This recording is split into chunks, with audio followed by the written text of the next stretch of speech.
Hey, bienvenidos de vuelta, mi gente, a un nuevo episodio de Historia con Calle. Porque sí, ustedes me lo habían pedido, que dónde tú estás, porque tú no has vuelto. Pues loco, yo se los dije que durante el mes de julio yo no iba a estar aquí. Pero se supone que yo volviera la semana pasada, pero me dio un claje de dengue, enfermedad de arrabal. Así que nada, pero ya estoy mejor, ya me siento bien, ya puedo venir a darles el pan de la enseñanza. Mira, y si tú te quieres auspiciar aquí en este espacio o en cualquiera de todos los programas que se graban en GW5, te tienes que comunicar con el gran Gaby y llamarlo al 787-221-9530 o comunícate en info@gw5.com. Recuerda que lo que no se promociona no se vende. Ya yo extrañaba decir eso, Francisco, por Dios santo. Así que nada, vamos a empezar rápido este episodio, ¿verdad? Porque tengo mucho que hablarle. Francisco, tírame el intro. Visitante de ambas Américas. The essential facts are these. President Kennedy was murdered in Dallas, Texas. He was shot by a sniper hiding in a building near his parade. Hace ya 33 años, la muerte se posó sobre un cerro en Ponce.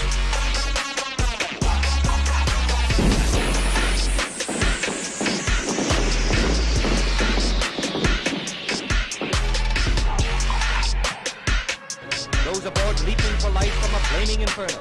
The actual crash of the Hindenburg.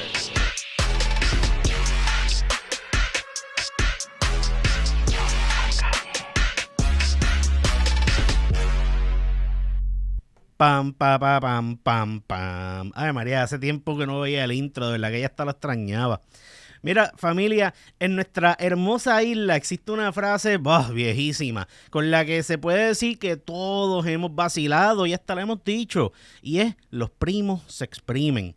Pero si algo este proyecto me ha enseñado es que a veces jodemos con cosas de las que en realidad no tenemos nada de conocimiento. Y cuando investigamos acerca de estos temas nos damos cuenta de que son tenebrosos y horribles. Este es el relato de un tabú de enormes proporciones, un cuento donde el silencio y el abuso sexual reina entre muchas familias. En la vida, hasta para nacer, hay que tener suerte. Hoy, en Historia con Calle, vengo a hablarles acerca del incesto en Puerto Rico. En el Heptamerón de Marguerite de Navarre se presenta la historia de una mujer que enviuda joven y toma la decisión de más nunca contraer matrimonio. Esta llega a la conclusión de que lo mejor para evitar tentaciones era alejarse del mundo y rodearse de gente que no le dieran motivos para sentirse tentada. Un día, su hijo adolescente empieza a perseguir a una de las empleadas de la mujer. Cuando la empleada le viene con las quejas a la mujer, la joven viuda pues no lo puede ni creer e ingenia un plan para descubrir la verdad y castigar a quien mereciera ser castigado. Para descubrir la verdad acerca de lo narrado por su empleada, cita a su hijo al cuarto de la empleada esa misma noche y se hace pasar por ella. Al llegar la noche, el adolescente llega hasta el cuarto.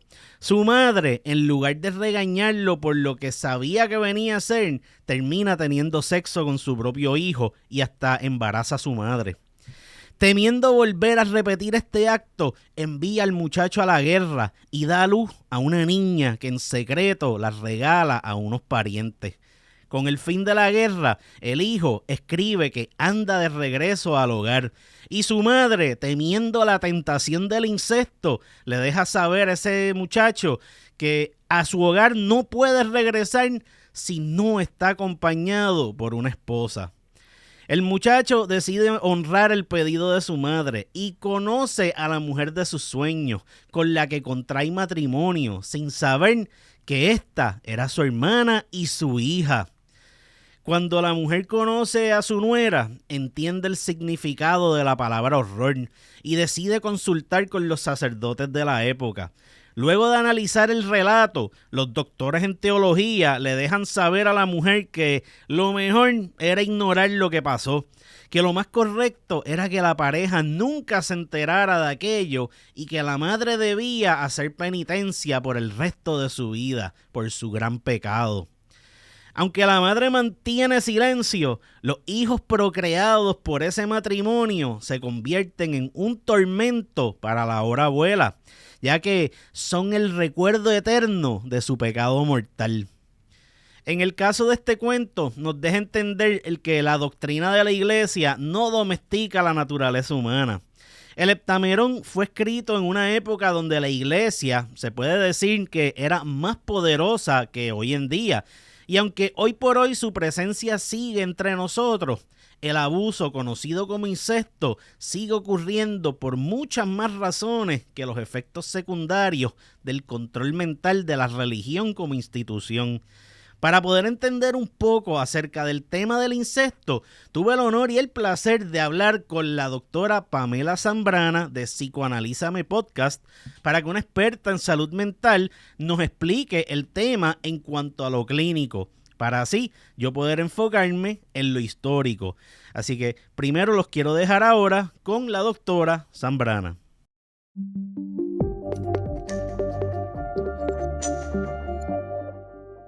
Incesto, vamos a empezar de que proviene, no sé si lo había hablado anteriormente, pero es el término en latín, ¿verdad? Incestus, que quiere decir no casto.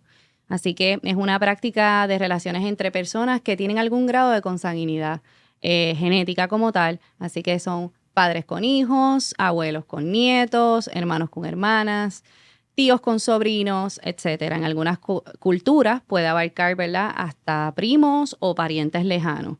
Que es lo que más o menos, ¿verdad?, cubre esta parte de lo que es el incesto. Es un tabú porque para la mayoría de las sociedades es un tema, primero, del que pocos quieren hablar, sin embargo no se sabe practicarse, como tienes que haber visto, ¿verdad?, en la literatura que estudiaste.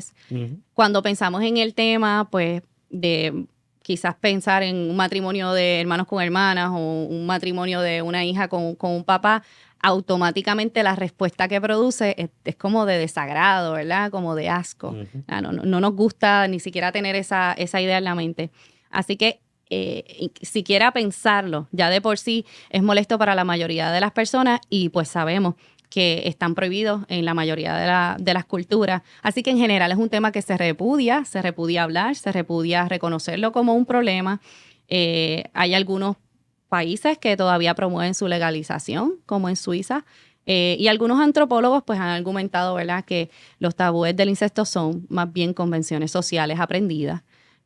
Así que ahí tienes más o menos una explicación de por qué es un tabú, simplemente porque es un tema que es un tema no agradable para hablar, uh-huh. Es un tema delicado y es un tema que todavía en el presente se trata con cautela. Es considerado un tipo de abuso sexual.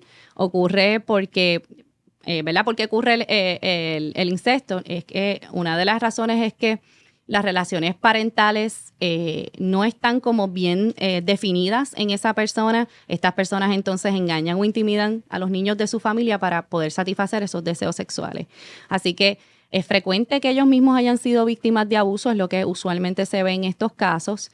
El abuso sexual infantil cometido por un padre o un pariente, pues tiene unos síntomas psicológicos particularmente graves. Pueden ocurrir también muchas lesiones a nivel físico para aquellos sobrevivientes y pues obviamente los efectos a nivel psicológicos y de salud mental pueden ser desde depresión, por ejemplo, sentirse avergonzado sobre lo que está sucediendo, baja autoestima, el odio hacia sí mismo. Hay personas, niños que tienden a tener sensaciones físicas como lo que nosotros llamamos somatización. Las personas tienden a tener un autoconcepto muy bajo, dificultades interpersonales en sus futuras relaciones, ya sea de pareja, en sus relaciones con otras personas, pueden ser amistades, etcétera. Tienen dificultades para poder confiar y relacionarse con otras personas. Sienten hasta cierto punto, ¿verdad?, como un sentimiento de que están contaminados, de que han sido abusados y por eso están, ¿verdad?, hasta cierto punto no están limpios, ¿verdad? Y tienden esa visión de que están manchados, están contaminados. Ese sentimiento de inutilidad, de que no sirvo para nada, de que no soy algo valioso, es algo que también pueden experimentar, aparte de la vergüenza, ¿verdad? Y la impotencia de sentir que al ser víctimas, ¿verdad? Y no poder controlar la situación, pues sienten esa impotencia de poder resolver el issue que tienen. Entonces, es un vínculo traumático, ¿verdad? La ciencia define que los sobrevivientes pueden tener opiniones muy malas, muy aberrantes de sus abusadores a nivel general, ¿verdad? Hay otros casos que son particulares, pero en general. También hay una forma distorsionada de lo que es el cuidado y el afecto, así que estas personas pueden luego tener relaciones románticas en donde ocurre algún tipo de abuso sexual, ¿verdad? Y sienten que esto es parte de la norma. Así que disfunciona por completo, tanto a nivel de su niñez como en su desarrollo y en sus futuras relaciones. En la gran mayoría de estos casos no se reportan porque usualmente existe el secretismo en la familia, ¿verdad? De que esto puede ser un secreto a voces, puede ser que los vecinos lo sepan, puede ser que los primos lo sepan, puede ser que muchos familiares lo sepan, pero ninguno da el paso, ¿verdad? Para tomar las acciones que sean pertinentes. Sobre todo cuando son ciudadanos modelos. Igualmente, ¿verdad? Tiene que ver mucho esa parte del acceso a los recursos, ¿verdad? Muchas de estas personas, ¿verdad? Y no sé si tuviste la oportunidad de leer, pero de las estadísticas, pocas estadísticas que pude leer, si te fijaste, eran pueblos del centro. No sé si viste Jayuya, estos pueblos que son... Pues fíjate, no, para, por ejemplo, dependiendo, en los 2000, pues sí, el pueblo con más casos reportados fue Utuado. Okay. Pero en los 90, los pueblos con más casos de insectos fue el área metro. Okay. Pero eso yo asumo que es una el acceso realidad a los recursos. Exacto, y porque hay más gente viviendo en esta parte de la isla que decir en pueblos del centro. No es que en el campo no ocurra, lo que pasa es que a lo mejor saben guardar un secreto mejor que... El acceso a los recursos nuevamente, ¿verdad? No es lo mismo yo estar en el área metro, tener conocimiento y poder, ¿verdad? Saber cómo reportarlo o nuevamente, ¿verdad? Cómo hablar, cómo romper el secreto. Casi siempre eran porque alguien se daba cuenta y lo tiraba al medio. No por la familia, sino que... Ni por la propia persona que es víctima. Okay. Exacto. So, pues sí, más o menos, ¿verdad? Por ahí va el asunto. Casi siempre, ¿verdad? Estos casos pasan desapercibidos, son casos que no se reportan. También a eso le añadimos el miedo, la vergüenza, la edad de la víctima, ¿verdad? Sí. Si es un niño, obviamente pues ahí vamos a ver que va a haber una dificultad para poder hablar. El Código Penal ha tenido que trabajar con eso por años, porque al principio cuando se crean las primeras leyes de abuso contra menores, lo que bregaban con el incesto, lo veían más bien veían el incesto como algo de matrimonio, no lo veían como abuso sexual. Después eso cambió. Pero el problema que había era que, por ejemplo, solamente si el crimen prescribía a los 3 años. Wow. Y es como que eso no tiene sentido. Después lo aumentaron a 5, pero es que muchas víctimas, o sea, cuando salen cumplen 18 años, todavía no se atreven a hablar del problema. Nuevamente, el miedo, la vergüenza, la humillación de tener que relatar lo que me sucedió quizás a tempranas edades. Muchos de ellos, cuando son adultos, los recuerdos que tienen también son recuerdos muy borrosos, ¿verdad? Del evento. Si es un evento claramente traumático, pues nuestro cerebro actúa para protegernos, así que los recuerdos que tienen son borrosos, así que al momento de yo hacer ese relato a lo mejor no tengo, ¿verdad? Como que el cuadro claro, así que más difícil se hace que esa persona entonces vaya a las autoridades pertinentes y someta el reporte. Pero el cuerpo no sabe mentir. El cuerpo no sabe mentir, lo estábamos hablando, y responde a ese trauma, eso es así. Mira, entonces, en los estudios que pude encontrar, sobre todo los de la década de los 80, se asumía en aquel entonces que el tipo más común de incesto era el de padre e hija. ¿Sigue siendo esta la norma? Eso es así. Es el tipo más común. Sigue siendo, ¿verdad? El problema mayor que tenemos, más o menos, ¿verdad? Sigue en la misma línea. Es papá con hija. O papá con hijo, pero usualmente es papá con hija. Bueno, papá con hijo sí, se tiene que dar. Lo que pasa es que eso es bien difícil de detectar porque obviamente en el caso de los hombres, pues muchos viven con el miedo de que ser homosexual porque mi papá me hacía esto y yo no me pude defender. Y entonces como imagínate, vivimos en una cultura donde el hombre que no se defiende, tú sabes... El machismo. Exacto. Producto del machismo, y ahí viene esa parte que mencioné de la vergüenza, ¿verdad? De la humillación. de yo tener que admitir que esto me ocurrió y el miedo que tú también expresas, ¿verdad? De que cómo esto va a afectar mis relaciones futuras o mi identidad. Entonces ahí vienen esos asuntos también. Ok, pues mira, el padre-hija pues es el más común. Hablamos de padre-hijo que no es el más común, por lo menos no es el que más se reporta. Entre hermanos, yo te diría que es como el tercer tipo más común. Ya entre otros familiares, pues los vamos viendo en casos un poco más aislados, pero de que existen, existen. Y están presentes sobre todo primos, ¿verdad? A tempranas edades que están en esas etapas de exploración. Los vemos mucho también y los veo mucho en la oficina en consulta. Sobre el complejo de Edipo, pues básicamente pues una teoría dentro de lo que es la psicología y aquí lo que habla es de que cómo el niño en su desarrollo, ¿verdad? Y en una etapa de desarrollo en específico siente algún tipo de atracción, ¿verdad? Hacia ese sexo opuesto. En este caso, ¿verdad? Pues es el niño que manifiesta algún tipo de atracción o romanticismo, ¿verdad? Hacia su madre. En el complejo de Electra, pues es viceversa, ¿verdad? Es la niña sintiendo hasta cierto punto algún tipo, una manifestación de amor por su padre y entonces entra el proceso de la rivalidad entre yo y mamá en el caso, ¿verdad? De que sea el complejo de Electra y viceversa en el caso de que sea el complejo de Edipo, pero son teorías psicológicas, así que entre Freud y Jung, pues fueron los que crearon estos dos conceptos. Existe tratamiento tanto para las víctimas de incesto como para los agresores. Es bien importante saber que entre el 40 y el 60% de los agresores han vivido experiencias de maltrato en su infancia. Así que son víctimas y víctimas y víctimas y víctimas. Usualmente pasan de víctimas a ser victimarios. Entonces esto también ocurre, ¿verdad? Por esa necesidad de salir de esa posición de víctima y entonces convertirse en el agresor. Y ese es el aspecto psicológico, ¿verdad? Que puede ocurrir en esa persona que fue víctima de incesto en algún momento. Así que sí, definitivamente hay tratamientos tanto para la víctima como para el victimario. Algunas de las técnicas que se utilizan, ¿verdad? Con el agresor, pues es la parte, ¿verdad? De la reestructuración cognitiva, de sanar ese trauma, de la toma de decisiones, también de la prevención de recaídas, ¿verdad? Y cómo podemos entonces ayudarlo a establecer relaciones más saludables. Obviamente hay una sexualización traumática, así que para estas víctimas necesitamos entonces poder enseñarlos a crear vínculos saludables, a tener relaciones no solamente sexuales, sino relaciones interpersonales saludables, ¿verdad? Y hasta cierto punto sanar el trauma que viene, ¿verdad? Cuando somos víctimas de algún tipo de agresión. Lo primero que deben de hacer es buscar ayuda. El buscar ayuda es lo que te va a dar a ti las herramientas para que tú también puedas entonces notificarlo a las agencias que sean pertinentes, ¿verdad? Hacer la notificación quizás en un aspecto más legal. Pero lo más importante es hacer esa llamada y a buscar ese recurso de ayuda que puede ser el psicólogo, puede ser el terapeuta, puede ser el pastor de la iglesia, o sea, puede ser la persona que usted tenga cerca, a la que usted pueda hasta cierto punto comentarle lo que está sucediendo y le sirva de apoyo. Es correcto. Y le sirva de apoyo en ese proceso porque ciertamente pues es un proceso muy doloroso.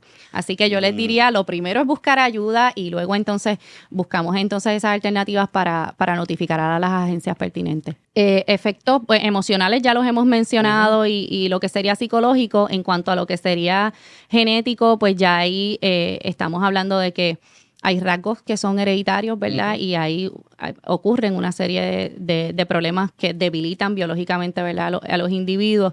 Así que desde el punto de vista genético, hasta de las lecturas que hice sobre el tema, que literalmente me pusiste a estudiar un poco, pues el incesto es un inconveniente, ¿verdad? Y lo consideran como un costo biológico hasta para la raza humana. Así que hay implicaciones tanto emocionales, psicológicas como genéticas, si hay algún producto, ¿verdad? Algún hijo producto de esa relación de incesto. Recordemos que usualmente, y como te estaba comentando quizás un poco antes de empezar, estas personas llegan a mi oficina muy probablemente porque tienen problemas en sus relaciones interpersonales y sobre todo en su relación de pareja.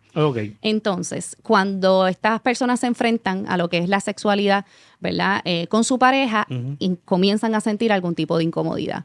Así que usualmente esa es la razón que los traen a consulta, sobre todo cuando son adultos. Así que nosotros más bien lo que estamos trabajando es con el trauma como tal, ¿verdad? Cómo yo puedo sanar ese trauma que viene producto, ¿verdad?, de esa relación de abuso.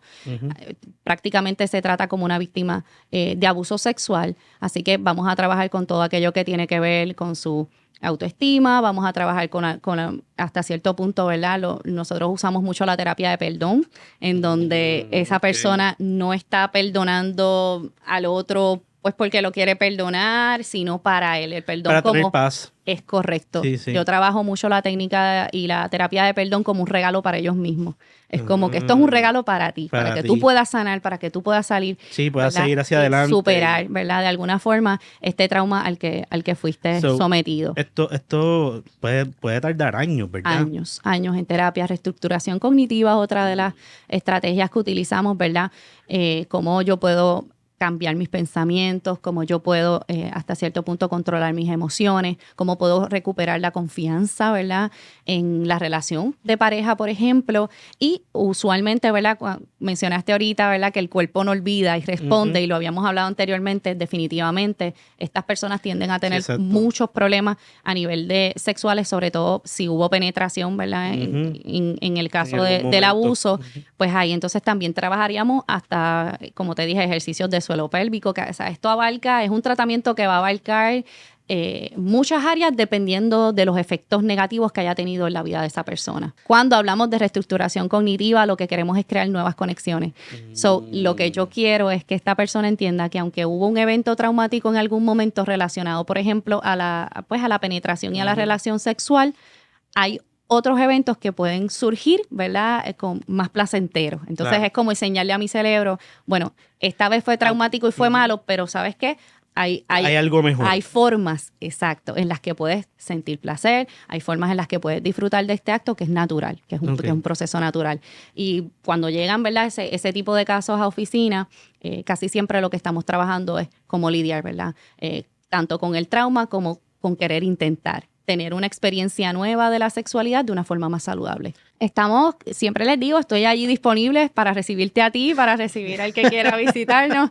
Estamos en la Ponce de León, el edificio es el 161, la oficina 204, estamos en la Milla de Oro, así que allí los espero. Siempre a la mejor disposición. Mi teléfono es el 787-243-7814. Así que también me pueden contactar. Psicoanalízame Podcast, que estás aquí en el GW5 Network. Así es. Enseñándonos a cómo lidiar con nuestra mente, ¿verdad? Porque ese es el eterno rival de uno mismo. Es tu rival, pero puede ser también... Pero puede ser tu amigo también. Tu mayor amigo. Sí, es cierto. Yo siempre les digo, recuerden que la mente es la torre de control. Tiene que estar enviando señales buenas y positivas para que entonces todo lo demás funcione. Para 1981, el incesto estaba ya definido como una forma de abuso sexual y reconocido como un problema social serio. El tema ya venía siendo estudiado por científicos sociales en lugares que ellos consideraban países civilizados. Nombres como Cormier, Kennedy, Sangowich, De Francis, Ferracuti y Weinberg le prestaban atención a este asunto. El incesto abarca muchos tipos de comportamientos como el toqueteo, el exhibicionismo y hasta la violación sexual entre personas relacionadas por sangre.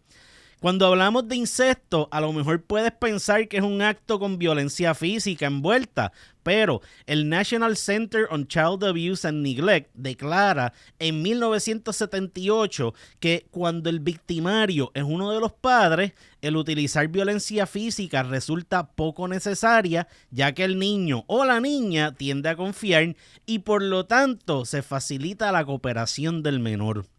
El incesto viene de muchas maneras, pero a finales de los 70 y principios de 80, las tesis que pude leer consideraban el incesto de padre a hija como el más común y dañino para la familia. Nuestras familias son las responsables de que desarrollemos un sentido de identidad y obviamente nuestros padres son los encargados de que aprendamos a cómo comportarnos en sociedad. Cuando ocurre el acto del incesto, las familias se vuelven disfuncionales y esto trae como resultado los conflictos, confusión, daño psicológico y tiene repercusiones negativas que se extienden a todos los miembros del núcleo familiar. En Estados Unidos, Por años se veía el incesto como un fenómeno extraño y se estimaba que los casos eran 1 o 2 entre cada 1.000.000 de personas. Pero un estudio conducido en Puerto Rico para 1959 reveló que en nuestra isla se reportaron 14 casos de incesto por cada 1.000.000 de personas, seguido por Nueva Zelanda con 9 personas por cada 1.000.000 de habitantes. Estos números no eran ni realistas y al explorar el tema más a fondo se demostró que la incidencia por cada 1.000.000 de personas era muchísimo más alta.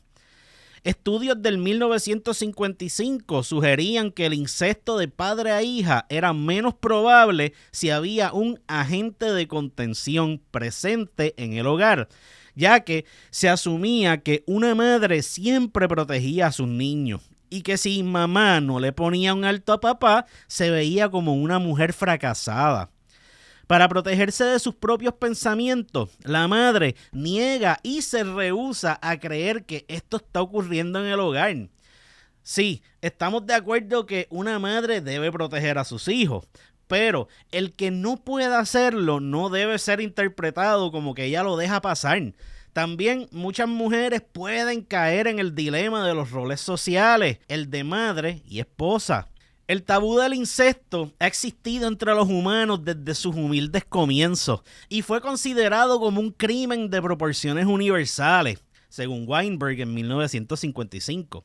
Reconocido como un problema social desde antaño, podemos encontrar leyes atacando este mal desde los romanos, donde por algún tiempo el acto del incesto era una violación de ley divina. Con la llegada del cristianismo, la Biblia narra varios cuentos acerca del tema y lo condena como pecado mortal. Pero, aunque el incesto puede que sea condenado por todas las sociedades y religiones, siempre hay excepciones a las reglas. El matrimonio entre hermanos y hermanas se llegó a permitir entre algunas familias reales, por aquello de no dañar la raza. Ejemplo de esto fueron los egipcios, los incas y hasta la aristocracia hawaiana que permitían estas prácticas, pero era por mantener propiedades y poder dentro de su núcleo familiar. Las leyes y prohibiciones en cuanto al tema no solo eran para evitar el matrimonio entre personas que comparten sangre, servían también como protección a la sociedad. En Estados Unidos, durante la época en que ellos conocieron el amargo sabor de ser colonia, se crean leyes para regular las relaciones entre miembros de una misma familia. Esas primeras colonias prohibían las relaciones sexuales hasta cierto grado de consanguinidad. O sea, por ejemplo, no podías meter mano con primos hermanos. Lugares como New England podían castigar a sus ciudadanos que obviamente no cumplían con esta ley y los obligaban a coser una I de incest en su ropa, la cual debían enseñar en todo momento, en señal de humillación por relacionarse sexualmente con miembros de su familia cercana. Hoy en día, algunos estados, como Alabama, permiten que primos hermanos se puedan casar. Otros miran esto con repulsión y lo prohíben. Volviendo a Puerto Rico, para 1981 no existían estadísticas en el Departamento de la Policía en cuanto a esto. Pero entre 1977 al 1979 se pueden encontrar 173 reportes de incesto que terminaron en nada. El Código Penal de 1937 toca temas como el incesto y lo declara ilegal. La pena por este delito podía ser de hasta 10 años de cárcel. Esta prohibición se extiende hasta 3 generaciones de parentesco y luego el Tribunal Supremo de la isla incluyó a los hijos naturales, o sea, los que nacen fuera del matrimonio. Dentro de estas leyes y para 1974, con la creación del Federal Child Abuse Prevention and Treatment Act, reconocemos el incesto como una forma de abuso infantil.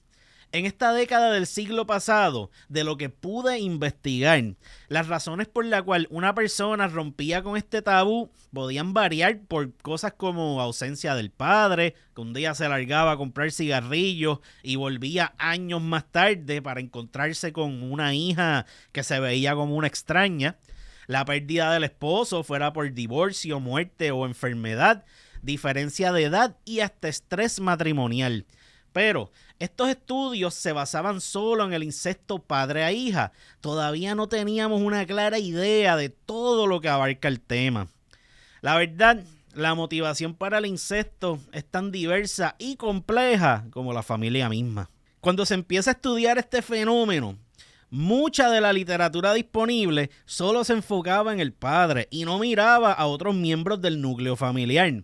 La madre se veía como que era incapaz de satisfacer el apetito sexual del padre y este a su vez reemplazaba a su esposa por su hija mayor. En un estudio de Meiselman en 1978 se sugería que el escoger a la hija mayor le traía paz mental al padre por el hecho de que no estaba teniendo sexo con una niña, asumiendo que esa hija fuera adolescente. Otros estudios encontraron que muchas de estas niñas estaban entre las edades de 5 a 12 años. Otro dato que presentaban estos estudios era el que no importaba si la muchacha era atractiva o no, si era muy joven o si la muchacha actuaba de manera promiscua.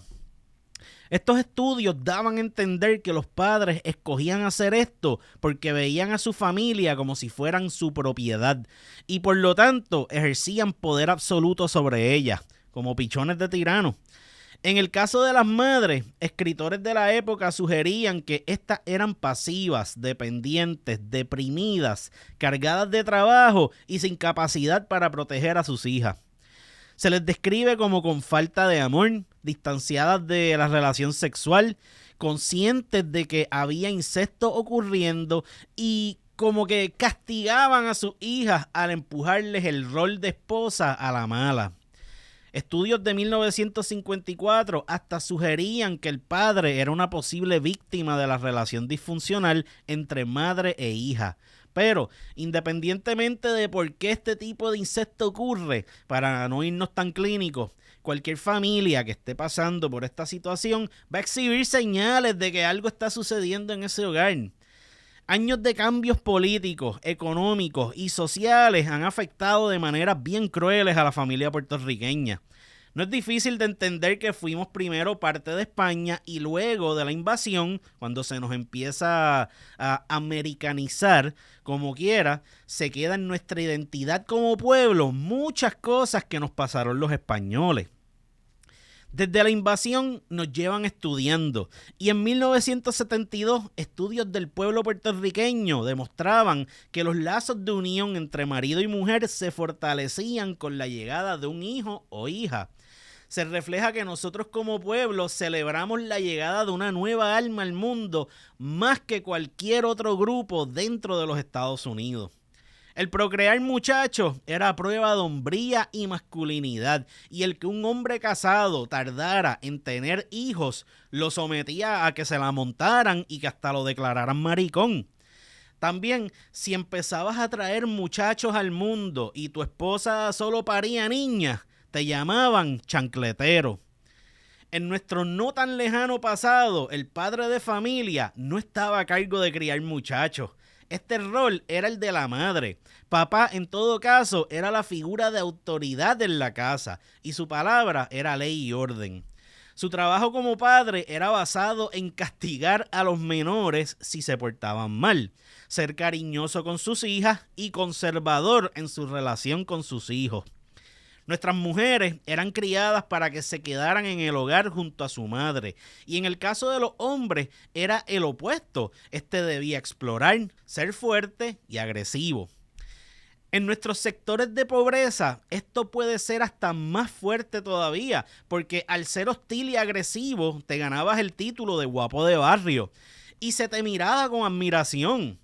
El comportarnos como gallos de pelea, hacer hijos a diestra y siniestra y ser buen padre te ganaba el respeto de tu comunidad.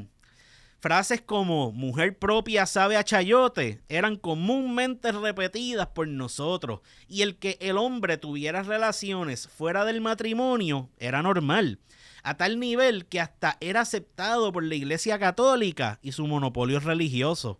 Si le preguntas a alguna mujer boricua de la generación silenciosa o baby boomer cuál era el rol de la mujer en su juventud, te dirán que ser buena madre y esposa.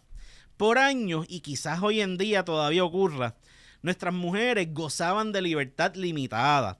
Las niñas aprenden a temprana edad que su sexualidad es valiosa y el proteger la virginidad es mucho más importante para ellas que para los niños.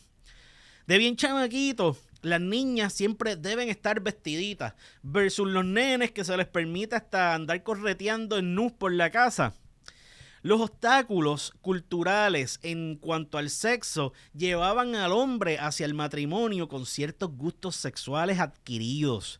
La mujer a verlo como un mal necesario.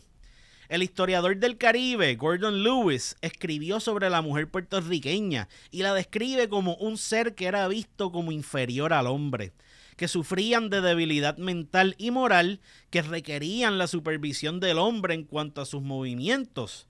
Los conceptos de virginidad y machismo mantenían un muro de Berlín psicológico que separaba los sexos en todas las etapas de la vida. Palabras de Lewis en 1963. Cuando ocurre la desgracia del incesto entre un padre y una hija, la inhabilidad de la madre para ponerle un alto a esto se daba en muchas ocasiones porque muchas de estas mujeres eran abusadas de manera física y emocional por parte de sus esposos y como consecuencia estaban aterrorizadas de tomar alguna acción en contra de este. Las historias de terror en cuanto al tema son muchas. De las que pude encontrar para 1981 está la historia de Lidia, una niña de 12 años que fue criada por su abuela materna cuando su mamá se separó de su papá y se muda para Estados Unidos. Un día arrestan a la abuela por intento de asesinato y la niña se queda sola con su padre, que la empieza a violar y la obliga a trabajar como bartender en una barra de la cual el hombre era dueño. Cuando ella trató de escapar de este infierno, el padre intentó matarla.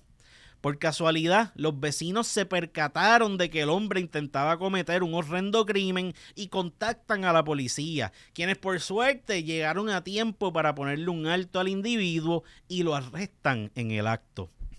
Otro caso es el de las hermanas María y Rosa, quienes fueron abusadas por su padre desde los 10 años.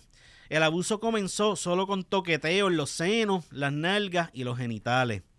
Esto progresó a sodomía y violación. Los otros miembros del hogar, que eran la esposa y un hijo, eran amenazados a punta de pistola y rifle, de muerte si choteaban. La cosa fue en escala hasta que un día el hombre la perdió por completo y secuestró a la familia en el hogar, donde los trataba como esclavos, a tal punto que tenían que lavarle la ropa a mano, aún teniendo una lavadora. Eventualmente el hombre fue arrestado, pero por cargos relacionados al narcotráfico, nunca por el incesto. Lisa tenía 12 años cuando sus padres se divorcian. Su papá, llenándose de ira, se la lleva para un motel por 2 semanas y comienza a violarla. El hombre justifica su acto basándose en relatos bíblicos y así logra persuadir a la niña de lo que allí pasaba era aceptado por Dios. Al pasar de los días, Lisa comienza a odiar a Dios por permitir esto y empieza a rogarle a su padre para que la dejara ir y le jura que nunca se lo diría a su mamá. El hombre eventualmente accede a dejarla ir y al ella regresar con su madre, intentó suicidarse. Estos son solo algunos de los casos, de los cientos de casos que habían reportados para aquel entonces. El problema del incesto ha sido ilustrado hasta en nuestra literatura. Novelas como La Charca, que narran la historia de una madre que le pide a su hija que acepte el abuso sexual de su padrastro, porque de lo contrario se quedarían sin comer. Algo que reflejaba la realidad económica de los 1900 en Puerto Rico. Si miramos el asunto del incesto en un contexto histórico, por años, las leyes lo veían en un contexto legal como algo relacionado al matrimonio y no al abuso sexual. Un padre que comienza una relación incestuosa nunca va a contraer matrimonio con su propia hija. Más bien, se aprovecha de su autoridad como padre para abusar de ella. Buscando obtener conocimiento acerca del incesto, el maltrato de menores y facilitar este conocimiento a los profesionales de la salud mental y al pueblo en general, se crea el Centro Estatal para la Protección de Menores del Departamento de Servicios Sociales el 23 de mayo de 1978. La legislatura de Puerto Rico estaba consciente de la situación del incesto y se crea la Ley 75 del 28 de mayo de 1980 para proteger a menores que fueran víctimas de maltrato, negligencia y abuso sexual. La ciudadanía en general se manifestó acerca del tema en actividades como la primera conferencia del gobernador sobre maltrato de menores en 1979, el primer simposio sobre incesto en Puerto Rico en la Universidad de Puerto Rico en septiembre de 1982 y el Foro de Prevención del Maltrato y Abuso Sexual de Menores en la Universidad de Puerto Rico en 1984. La prensa también le tenía un ojo puesto a la situación. Periódicos como El Mundo, El Nuevo Día y El Visitante, eso era un periódico católico que hizo varios reportajes acerca del tema. Uno de ellos basándose en las experiencias vividas por las reporteras del Mundo, Diane Clark. Estadísticas de la policía reflejaban que entre 1980 al 82 se arrestaron 60 personas que fueron convictas por el delito de incesto. 56 niños fueron referidos a servicios sociales víctimas de este delito. Y debido a que en nuestra isla el incesto se considera uno de los peores crímenes, es posible que las cifras fueran hasta mucho mayores. Pero, por su naturaleza, el mantenerlo en secreto era la tendencia casi siempre. En épocas de antaño, conocíamos acerca del incesto gracias en parte, pues, debido a la mitología y a la literatura. Estos cuentos hablaban del incesto, pero era una cuestión de la prohibición del mismo, o en casos como Edipo y Hamlet, que se enfocaban en el incesto de madre e hijo. Para 1962, Weiner trae el punto de vista psicológico hacia el incesto y el tabú presentado por Freud. Es por medio de estos estudios que podemos encontrar otras formas de incesto, además de padre e hija, como lo son el complejo de Edipo y su contraparte, el complejo de Electra. Uno reconoce el deseo de la unión sexual entre el hijo y su madre, donde hay sentimientos hostiles hacia el padre. Y en el otro, el complejo de Electra, se desea lo mismo e incluye los sentimientos de hostilidad, pero hacia la madre.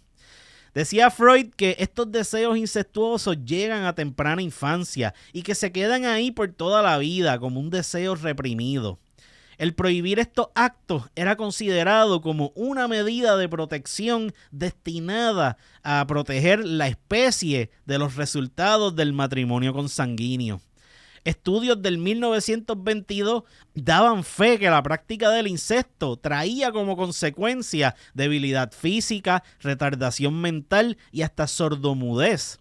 Para 1977 se señalaban más efectos dañinos como la degeneración mental y moral. Para 1983, los casos estudiados acerca del incesto en la isla encontraron que las víctimas de este crimen tenían las experiencias más traumáticas en comparación con otros casos de abuso sexual de menores. En su mayoría, estos casos eran entre padre e hija, y el 82% de los casos eran de niñas menores de los 12 años, y que la mayoría de sus madres eran a su vez víctimas de abuso sexual y o emocional por parte del esposo. De esta mayoría de madres, 36% no hacían nada al respecto y hasta sentían afección por su marido. Al estudiar a los agresores, se pudo averiguar que sabían claramente lo que hacían y que hasta tomaban precauciones para evitar embarazos. Una característica que pude apreciar por parte de un estudio del 1986 fue el cómo percibíamos el incesto entre hermano y hermana como algo no tan malo. El incesto de padre a hija como algo puerco y el incesto de madre a hijo como un gran horror. El de hermano y hermana se asumía que era común y menos peligroso porque era transitorio y de naturaleza experimental. Esto fue cambiando cuando alguien se dio cuenta que un hermano puede preñar a su hermana. Los expertos en estos temas se empiezan a dar cuenta que en Puerto Rico, aunque el incesto padre a hija era el más informado a las autoridades, el que se daba entre hermanos se asumía que era el más común. Pero el resultado como quiera era el deterioro familiar. Para 1990, la psicología y psiquiatría decían que la mención de la palabra incesto causaba mucha incomodidad entre el pueblo. La razón que los estudiosos en el tema daban en aquel entonces es que la repulsión que logra dar, ya que en algún momento de nuestras vidas todos hemos experimentado cierta atracción física hacia algún familiar cercano, por lo que podemos luego sentir remordimiento, culpa o vergüenza. La prohibición del incesto, se dice, llega a nosotros a través de la Biblia. La ley de Moisés era clara en que al incestuoso se le debía castigar con la pena de muerte. Pero como toda ley, tiene su área gris. Quienes traducen la Biblia al castellano mencionan la mayoría de las uniones, excepto la de padre a hija. Si miramos el incesto en un contexto religioso, nos daremos cuenta que del tema se habla bastante. En el Génesis, Dios creó a Eva de una costilla de Adán, por lo que Eva compartía sangre con el hombre, ya que tenían un mismo origen. También debemos asumir que sus hijos debían casarse entre sí para lograr que la raza humana continuara. Está el caso de Lot y su hija, en donde éstas emborrachan a su padre para así tener relaciones sexuales con él y preservar el linaje. Luego de la historia al garete de Lot, en las páginas que le siguen en la Biblia, aparece una lista de prohibiciones de los distintos tipos de uniones entre familiares. Una explicación que ofrece Astrid Guzmán Ugarte en su tesis El delito de incesto y su impacto en la familia puertorriqueña es que esto surge por la necesidad de los hombres en aquel entonces a organizarse en tribus y grupos familiares para lograr sobrevivir contra grupos que buscaban ampliar territorio y hasta la misma naturaleza. Se cree que el origen del tabú del incesto es en estos tiempos, debido a que el hombre necesitaba el uno del otro sin la preocupación por guerras internas de control dentro de su misma familia. Con el desarrollo de la familia como grupo organizado de trabajo, se fortalece el tabú para evitar el desequilibrio de esta. Una creencia que ha fortalecido el tabú del incesto era el que los hijos procreados de esta manera salen con problemas genéticos. Algunos estudios durante los 90 dicen que sí y otros dicen que no. Esto por medio de investigaciones clínicas. Antes de que estos estudios se dieran a conocer y anterior a la era del cristianismo, la mitología parece estar de acuerdo con los expertos del tema que dicen que no trae problema. Los griegos veían estas relaciones como algo aceptable y hasta mandatorio entre sus dioses. Casos como Cleopatra, que se casó con su hermano, aunque esto probablemente fue para asegurar que sus bienes no salieran del núcleo familiar. O mira, los antiguos persas que permitían el matrimonio entre familiares y hasta los recomendaban. La mitología griega era bien fanática en cuanto al amor incestuoso, en especial con sus dioses. El que más sobresale es el de madre e hijo. Ejemplo de esto es la tragedia de Sófocles, Edipo Rey, una obra que narra la relación sexual entre una madre y su hijo. Con la llegada del cristianismo, este chistecito se acabó y su prohibición era tan fuerte que quien la quebrantara podía ser obligado a suicidarse o a morir en la hoguera, como ocurría en los primeros siglos de la entonces nueva religión. En Roma estaba el caso de Calígula, quien se casa con Agripina, su propia hermana, y esta a su vez también tenía relaciones sexuales con su hijo Nerón. El incesto se fue propagando hasta que el mismo clero de la Iglesia Católica cayó en sus garras. Casos como el Papa Juan XIII, quien se acostaba con su madre y sus hermanas, el Papa Baltasar Cosá, quien en 1411 confesó que era un adúltero y que además de acostarse con media humanidad, también tenía relaciones sexuales con su familia.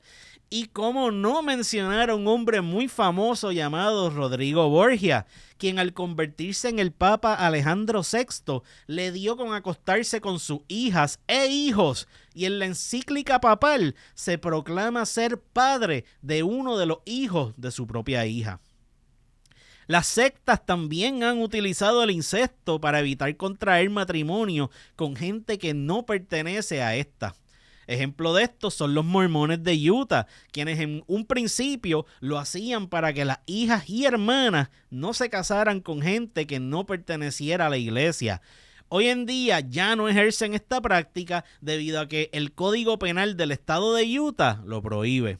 En el caso del incesto de madre a hijo, estudios del 1990 nos dejan saber que en Puerto Rico las madres cometen incesto a menor escala que otros miembros de la familia, pero que había un crecimiento bastante marcado.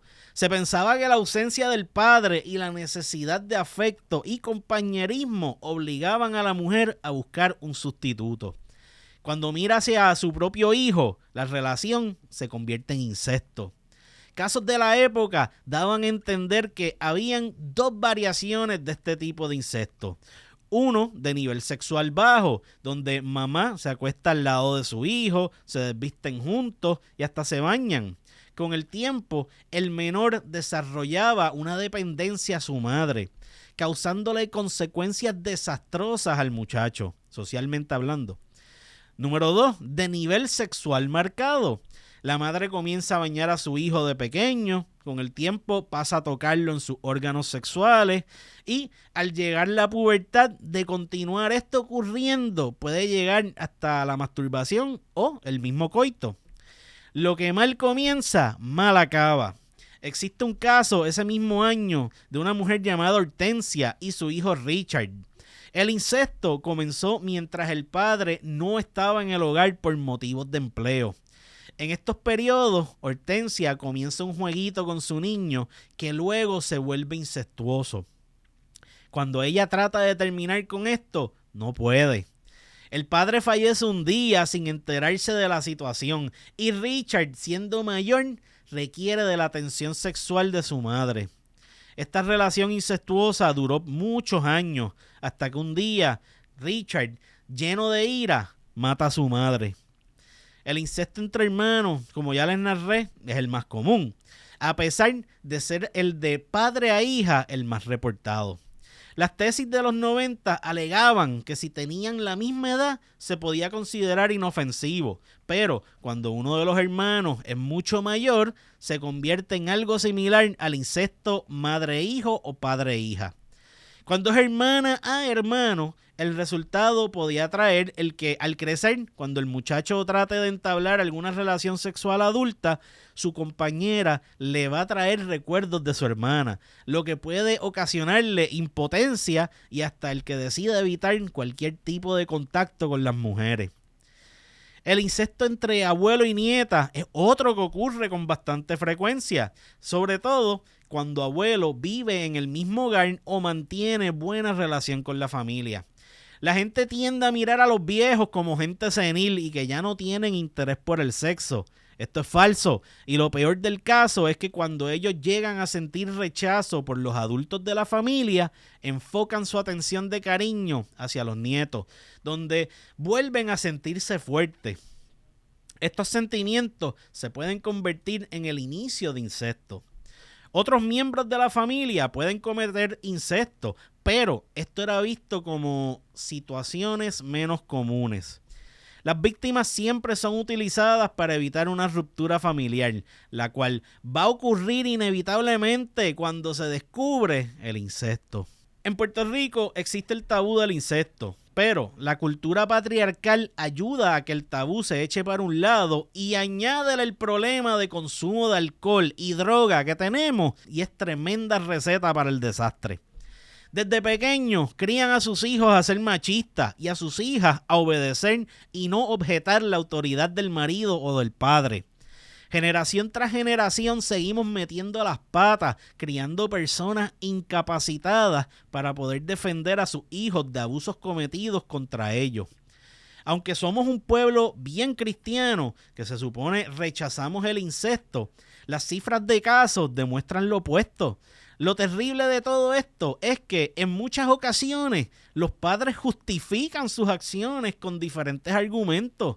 Algunos lo ven como que le están enseñando educación sexual a sus hijos para que no sufran en el futuro y otros se justifican diciendo que era mejor que aprendieran por sus padres que de cualquier otro extraño. Lo que no entienden estas personas es que convierten a sus hijos en objetos y a su vez argumentan que lo que pasa en la privacidad del hogar no es problema de nadie. Para colmo, los padres que llegan hasta nuestros tribunales acusados de incesto solo ven el que ya no tendrán actividad sexual y que perdieron a su familia, además de ganarse el desprecio de nuestra sociedad. No se dan cuenta del terrible daño que le han ocasionado a un ser humano que comparte su propia sangre. Quien comete incesto no cumple con el compromiso moral, social y legal que tienen en proteger el bienestar de los menores. El término abuso sexual de menores llega a nuestra jerga luego de 1964, ya existiendo una ley de protección de menores, cuando se reporta el primer caso de esta índole contra un menor en los Estados Unidos.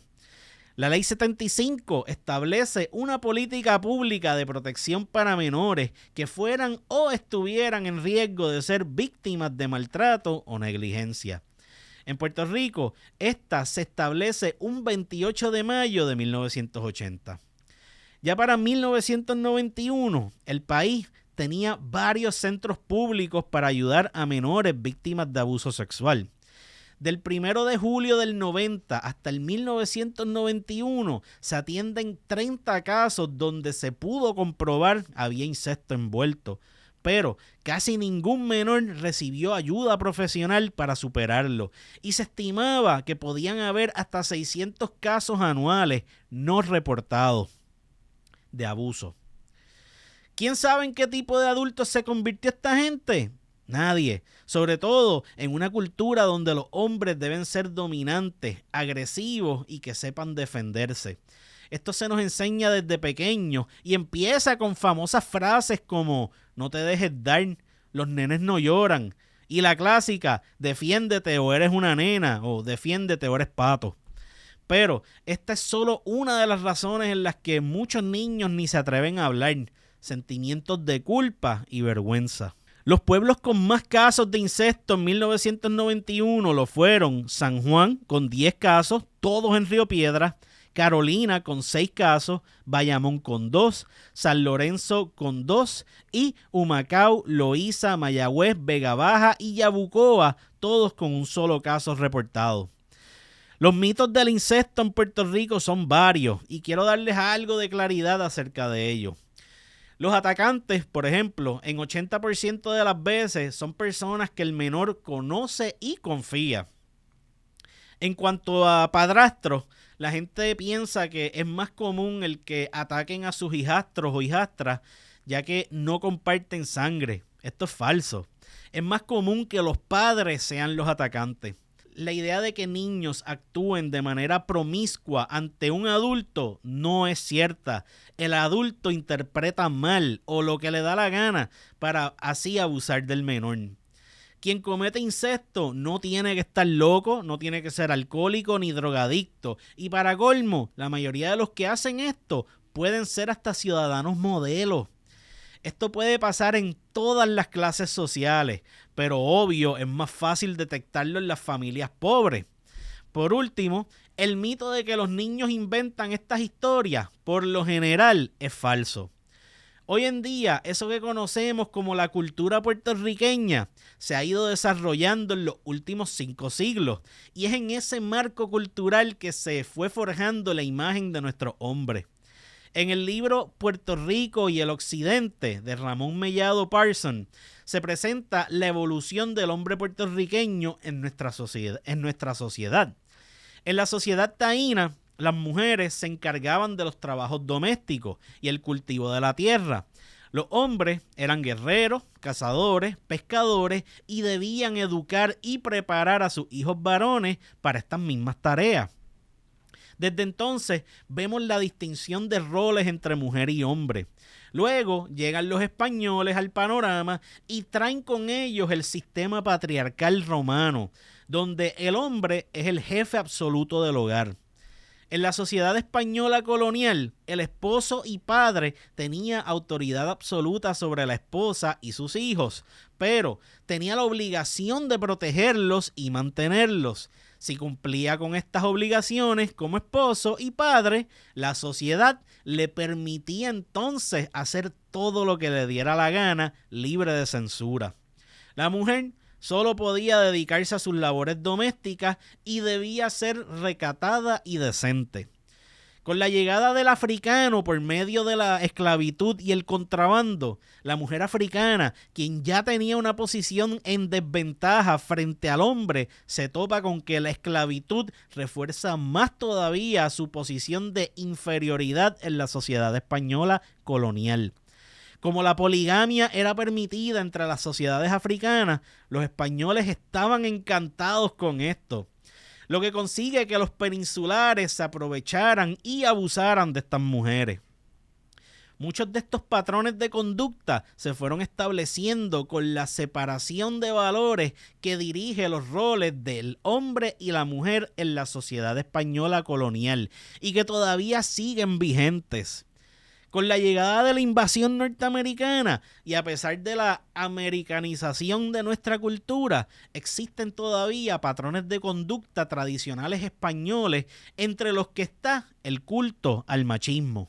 En el periódico Claridad hubo un artículo llamado El incesto, mito y tabú, que habla acerca del culto al machismo y donde dan una explicación que para mí es la más sencilla de entender. Y dice, y cito: la mujer es el alma de la familia y protectora de los hijos, pero el hombre es el dueño. El hombre manda y la mujer obedece. El Mundo también publicó artículos del tema. Isabel Cintrón en 1982 escribió el que lo más característico del hogar incestuoso es el predominio del machismo. En 1972, Luis Nieves Falcón, en su libro Diagnóstico de Puerto Rico, nos habla acerca del culto al pene. Este explica el que en nuestra sociedad nosotros celebramos el órgano sexual del varón, o como nos encanta referirnos hacia él, el bicho. El tener bicho parece que nos da permiso a ser infieles, a creernos más machos que nadie, a preñar a tener hijos a diestra y siniestra y a burlarnos y rechazar al homosexual por puro desconocimiento. Por esto, muchos hombres que fueron víctimas de incesto por parte de sus padres nunca hablan por temor a ser considerados homosexuales. Con la llegada de los movimientos pro mujer, se observan grandes cambios en la sociedad puertorriqueña. Ahora se le añade el rol de proveedora a la mujer, pero aunque es común ver más jefas de familia hoy en día, siempre hay hombres que sienten su hombría atacada cuando una mujer gana más dinero que ellos. La vida no es fácil en el trópico, señores, y en Puerto Rico toda conducta humana es producto de su convivencia social. Los títeres de la calle siempre se la pasan hablando de códigos, y aunque no tengan ni idea de qué diablos hablan, ellos tienen razón. Todas las conductas se regulan por medio de códigos que permiten el vivir en grupo, por medio de la organización social. Esto es un proceso histórico que fue producto de acuerdos establecidos por las clases dominantes para poder satisfacer las necesidades humanas. La sexualidad es parte de esos aspectos regulados, ya sea en lo positivo o en lo negativo. En Puerto Rico, nuestra conducta sexual se ha manifestado en distintas formas de lo socialmente aceptado. El incesto, el sadomasoquismo, la violación y la sodomía llegaron para atender otras necesidades como el poder y la agresión. En 1995, estudios del incesto revelan que con la situación de que en la mayoría de casos no se reporta, crea un gran problema, ya que hace que la magnitud de la situación se desconozca. También tenemos un problema interagencial terrible, ya que cada departamento, policía, salud, justicia y servicios sociales o familia, no cooperan entre ellos mismos para llevar estadísticas confiables al hablar del tema. Otro problema, y en este yo personalmente me topé con esta situación, solo existen 3 estudios formales del tema que son de Ferracuti en 1969, Doris González Knudson en 1981 y Rivera Galarza en 1994. Todo lo que pude recolectar en cuanto a información está esparcido en una que otra tesis entre las bibliotecas universitarias del país.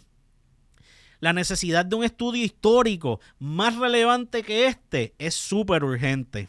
Otro problema que nos dimos cuenta para 1981 fue que para las madres puertorriqueñas, si éstas percibían que su matrimonio andaba bien, no protegían o le creían a sus hijas o hijos.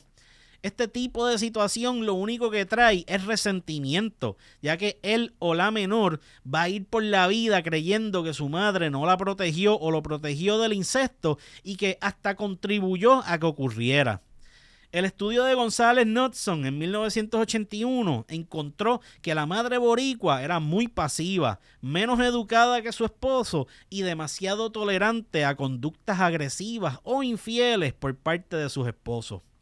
En otras palabras, le tenían miedo a su cónyuge y la probabilidad de informar o proteger del incesto a sus crías solo se daba o aumentaba cuando había divorcio. Grupos feministas han enfatizado que la madre es víctima de opresión de su esposo y por esto no defienden a su hija o hijo al ser agredidas sexualmente por su padre. En Puerto Rico, para poder investigar casos de incesto, por lo general, hay que esperar a que alguien termine preso por este delito. La mayoría de los técnicos sociopenales admiten que es duro ganarse la confianza del recluso para que en algún momento admitan su crimen. Muchos nunca lo admiten y hasta suelen decir que les fabricaron un caso. Y lo peor de todo es que quieren proyectar una imagen positiva y moralista. Para 1995, el Código Penal de Puerto Rico especificaba que en el delito de incesto la acción prescribiría a los 5 años si la víctima era mayor de 18 al momento de cometerse el delito. Igual si fuera menor de 18 o incapacitada mental. Anteriormente, el artículo 78 de la Ley 115 del 22 de julio de 1974 estipulaba que el crimen del incesto prescribiría a los 3 años desde el día en que se cometió el crimen. Aquel nuevo proyecto de ley reconoce el derecho de las víctimas a iniciar acciones legales al adquirir madurez intelectual y capacidad para comprender la naturaleza del crimen que fue cometido contra él o ella. 3 años no eran suficientes y se toma en consideración que las víctimas eran menores y que probablemente todavía vivían con sus padres, quienes ejercían control sobre sus vidas. Decía Sigmund Freud que la palabra tabú es polinesia y que su traducción es difícil ya que no poseemos el concepto que ella designa. El significado de tabú se explica de 2 maneras. Por una parte, designa lo que es sagrado o santo y por otra, lo peligroso o prohibido. Por esto, Freud dice que el incesto es un horror sagrado. En su libro Tótem y Tabú hay un capítulo titulado El horror del incesto, que habla del posible inicio de la prohibición del incesto. En los pueblos primitivos comienza el uso de un mecanismo conocido como evitación de la hermana y la madre por parte de los varones. Esto era una técnica de defensa a los deseos incestuosos que estos podían tener. Así conocemos el mito de la horda primitiva, donde un padre violento y celoso quería a todas las mujeres para sí, y cuando sus hijos varones crecían, los expulsaba.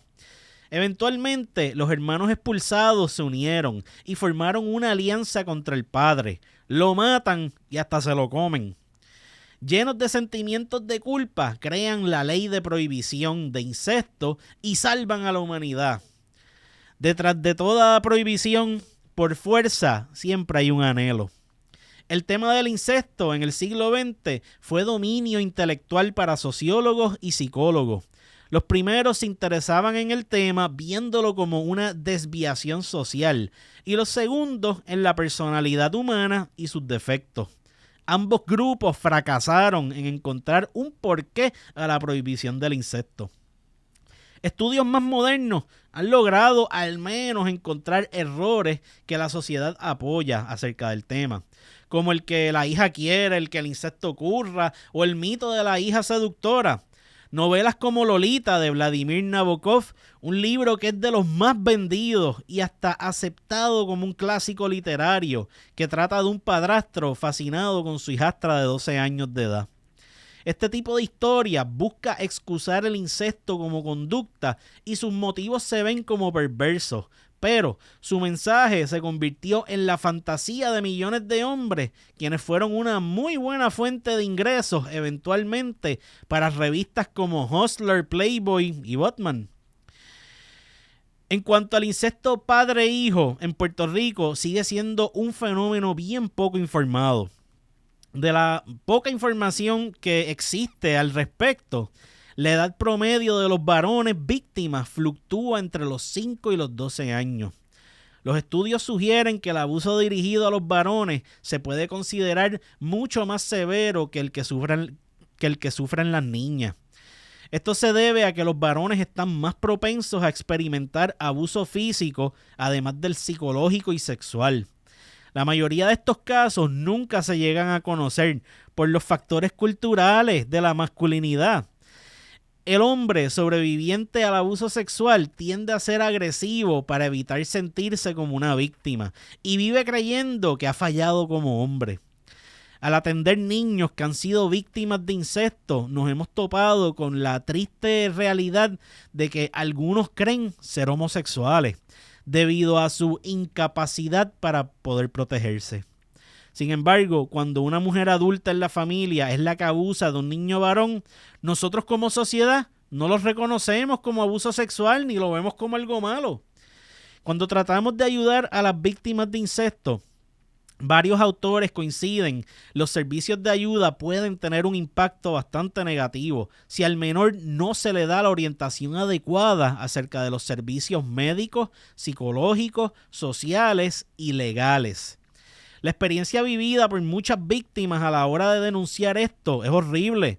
Te preguntan de todo un poco, incluyendo cosas que el mismo menor ni vivió, y tienes que repetir la historia una y otra vez frente a diferentes personas. Muchos lo describen como algo atropellante e indignante. Para el 2006, la Policía de Puerto Rico registró 2.900 querellas por abuso sexual sin precisar edad ni género. El pueblo con mayor incidencia de incesto para ese entonces lo fue Utuado, con 15 casos por cada 10.000 personas. Las estadísticas indicaban que el incesto es un problema social real que afecta a la familia puertorriqueña y que va en aumento. La cuestión del incesto en Puerto Rico se limita a toda información recopilada por el Estado, quien elabora su discurso acerca del tema como hecho criminal. El desinterés por el tema es más que obvio cuando vemos la cantidad de querellas presentadas y la poca acción para lidiar con el asunto. Otro problema en cuanto a las querellas es el hecho de que si el agente no está bien entrenado en cuanto a la jerga legal, se le puede hacer complicado el llenar la información para poder definir agresor o no agresor. Para colmo, desde el 2004, el incesto se dejó de nombrar en el Código Penal de Puerto Rico. Esto a pesar de que en algunas querellas el agresor es descrito como familiar. En Puerto Rico, la legislación que incluye el incesto como crimen fue modificada en 1902.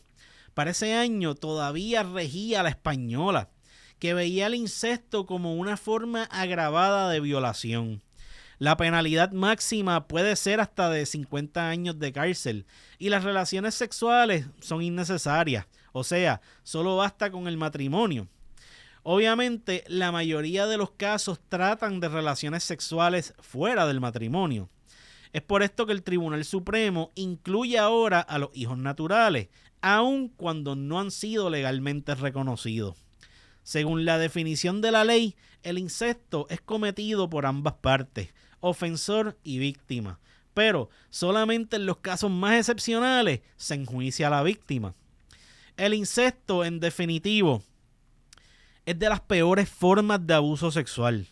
No solo destruye los nexos amorosos entre padres e hijos, también provoca traumas de por vida, incluyendo algunos que solo serán descubiertos llegando a la adultez. Bueno, familia, hasta aquí he llegado en este primer episodio, este season breaker, el primer episodio de la temporada nueva de Historia con Calle. Yo estuve todo el mes de julio buscando información, yendo por las distintas universidades, porque en verdad la cantidad que hay es bien poca. O sea, no se crean que hay tantísima información disponible. So, todo esto que yo recopilé, mano, fueron libros, tesis, sentarme a hablar con la psicóloga. Fue un trabajo bastante fuerte. Qué bueno que ya salí del tema, no quiero ni volver a hablar de él. Así que nada, no se exprima con sus primos, será hasta la próxima. Me alegra volver a estar haciendo esto de nuevo. Toda esta información vas a ver que ¿verdad? En la descripción del video, tanto en YouTube o si lo escuchas por Spotify, vas a ver de dónde rayos yo saqué toda esta información. Gracias a todas las bibliotecas universitarias de este país. Siempre me topo con gente que, siempre me ayudan de buena fe y me guían por muy buen camino. Así que sin ustedes esto no sería ni posible. Nada, será hasta la próxima. Los quiero mucho y Francisco, llévatelo.